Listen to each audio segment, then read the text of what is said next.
அதாவது அமெரிக்காவை பொறுத்த வரைக்கும் ட்ரம்ப் அவர்கள் ஒரு விஷயத்தை சொல்லி மக்களுடைய ஆதரவை பெற்று இன்றைக்கி அமெரிக்காவினுடைய அதிபராக இரண்டாவது முறை வந்திருக்கிறாங்க. மேக் அமெரிக்கா கிரேட் அகெயின், மாகா அப்படின்னு அவங்க பேசுகிறாங்க.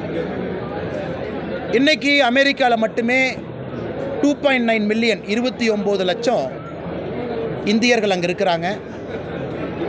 அதே நேரத்தில் அமெரிக்க அரசு தெரிவிக்கின்ற கருத்துப்படி 7,50,000 பேர் அன்டாக்குமெண்டட் இமிகிரண்ட்ஸ், அதாவது ஏலியன்ஸ் இருக்கிறாங்க. ஸோ அவங்க குறிப்பாக ஜனவரி 19ஆம் தேதியை ஒட்டி, ஏன்னா பிரசிடென்ட் ட்ரம்ப் அவங்களோட இனாகிரேஷன் அந்த பகுதியில் வந்துச்சு, அதுக்கு முன்னாடி நிறைய பேர் அந்த நாட்டுக்குள்ளே அமெரிக்காவினுடைய பக்கத்து நாடாக இருக்கக்கூடிய மெக்சிகோ பார்டர்லேருந்து உள்ளே என்ட்ரு ஆகிறாங்க. லார்ஜஸ்ட் ஸ்கேலில் போகிறாங்க.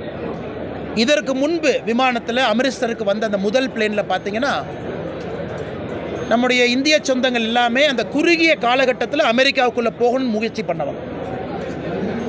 அவங்க எல்லாம் அந்த டெம்பரரி கேம்பில் வைக்கப்பட்டிருந்தாங்க. டெம்பரரி கேம்பில் அவங்களும் அந்த குறுகிய காலகட்டம், ஜனவரி முதல் வாரம், ஜனவரி 2வது வாரம், ஜனவரி 19க்குள்ளே அமெரிக்காவுக்குள்ளே போகணும்.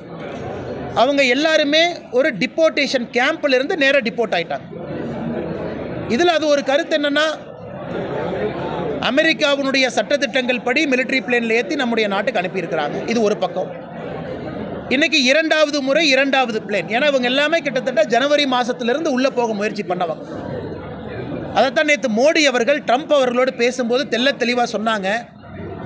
நானும் ட்ரம்ப் அவர்களும் இணைந்து இந்த குளோபல் டிராஃபிக்கிங் நெட்வொர்க், உலகத்தில் டாங்கி ரூட் அப்படின்னு ஒரு ரூட் இருக்குது. உதாரணத்துக்கு இந்தியா பஞ்சாப்லேருந்து போகணுன்னா அந்த டாங்கி ரூட்டில் அப்படியே யூரோப்புக்குள்ளே போய் அங்கே போய் மெக்சிகோவில் போய் போகிறது. இவர்கள் தான் அதிகமாக இதில் சம்பாதிக்கிறாங்க. இவங்கெல்லாம் பாவம், சொத்தை விற்று, அப்பா அம்மாவோட பணத்தை, நகையெல்லாம் விற்று ஒரு நல்ல கனவுகளோடு அமெரிக்காவுக்கு போகிறாங்க. தவறு இந்த டிராஃபிக்கிங் நெட்வொர்க்கை உடைக்கணும். ஆனால் நானும் ட்ரம்ப் அவர்களும் இணைந்து இந்த குளோபல் ஹியூமன் டிராஃபிக்கிங் நெட்வொர்க்கை தகர்த்தெறிந்து விடுவோம் அப்படின்னு இருக்காங்க. ஆனால் நாம் புரிந்து கொள்ள வேண்டும், இது அமெரிக்க அரசு எடுக்கக்கூடிய முடிவு. அதுக்கு எல்லா நாடு கட்டுப்படுறாங்க. உதாரணத்துக்கு மெக்சிகோ பார்த்தீங்கன்னா 80,000 பார்டர் பேட்ரோல் ஏஜென்ட்டை பார்டரில் போட்டிருக்காங்க. இல்லாட்டி மெக்சிகோவுக்கு 25% வரி போட்டுருவேன், கனடாக்கு 25% வரி போட்டுருவேன் அப்படின்லாம் சொல்கிறாங்க. அதனால் இதில் நம்முடைய இந்திய அரசு, ஜெய்சங்கர் ஐயா பாராளுமன்றத்தில் தெளிவாக பேசியிருக்கிறாங்க.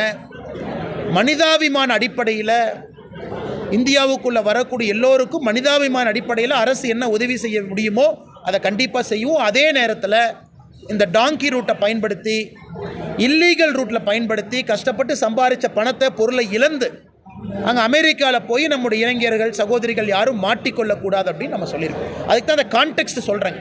ஏன்னா எதிர்க்கட்சி நண்பர்கள் எதோ பேசுகிறாங்க. 7,50,000 பேர் அன்டாக்குமெண்டட் இல்லீகலாக இருக்கிறாங்க. அதுக்கு சிஸ்டம் இருக்குது. அவங்கள வெளியே கொண்டு வரனா கோர்ட் டிப்போர்ட் பண்ணும்.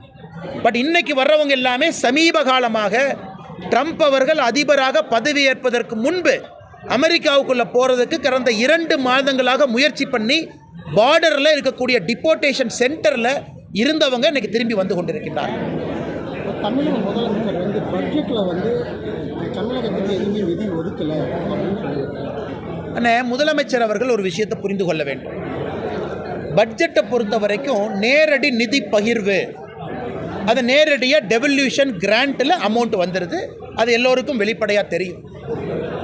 இன்றைக்கி தமிழகத்தை பொறுத்த வரைக்கும் கிட்டத்தட்ட எல்லா ஸ்கீமுமே சென்ட்ரல் கவர்மெண்ட் ரன் பண்ணுற ஸ்கீம். முதியோர் உதவித்தொகை மத்திய அரசு நடத்துறது, ஏழைகளுக்கான வீட்டு திட்டம் மத்திய அரசு நடத்துறது, விவசாயிகளுக்கு கொடுக்கக்கூடிய கிசான் சம்மான் நிதி மத்திய அரசு நடத்துறது.